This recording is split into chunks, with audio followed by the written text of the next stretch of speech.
Es hat damals einen Spruch gegeben, den findet man gelegentlich auch auf Armbrüste eingraviert. Schießen vor die Wand bedeutet Frieden im Land. Das heißt, solange man auf die Zielscheibe schießt, gibt es keine Kriege. Das ist so ähnlich wie heute, solange miteinander geredet wird, wird nicht aufeinander geschossen. Mein Name ist Sven Lüken, ich bin Historiker am Deutschen Historischen Museum und leite hier die Waffensammlung. Die Armbrust ist schon eine sehr alte Waffe. Die Römer hatten schon sowas, auch die Chinesen, interessanterweise zeitgleich, ohne dass sie voneinander gewusst haben.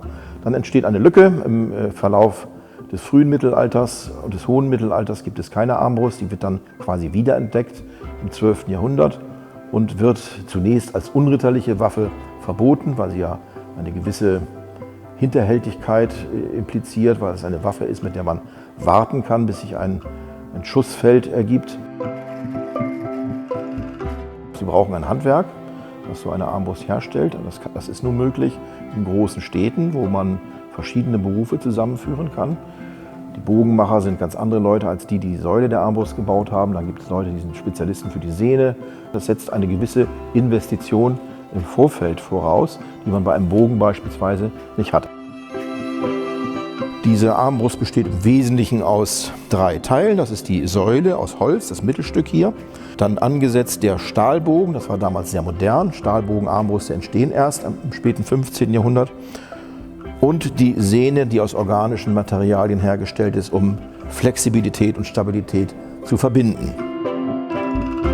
Das Besondere an der Armbrust war, dass man die Kraft sehr lange speichern konnte. Man kann mit der geladenen Armbrust eine Weile herumlaufen. Das ist bei einem Bogen nicht möglich. Aufgesetzt ist hier eine Winde, eine Zahnstangenwinde.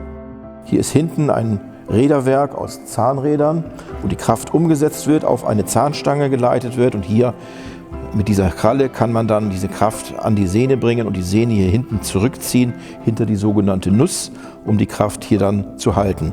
Und unten kann man dann später die Waffe mit Hilfe eines Abzugs auslösen. Man kann diese Winde dann hier hinten in Aktion setzen. Durch relativ einfaches Kurbeln sehen Sie, wie sich ganz langsam die Sehne nach unten auf die Nuss zubewegt. Es ist relativ einfach, obwohl es jetzt langsam etwas schwerer wird.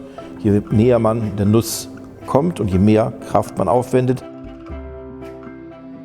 In dem Moment, wo so eine Armbrust zur Jagdwaffe wird, bekommt sie eine neue Bedeutung. Sie wird auch zum Repräsentationsobjekt.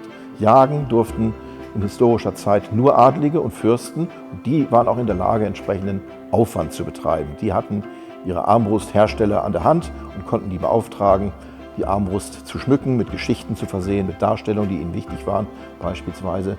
Insofern wird die Armbrust dann zum Schmuckobjekt. Die Ausstellung ist eine Chance, die Armbrustsammlung des Deutschen Historischen Museums in ihrem Zusammenhang zu sehen.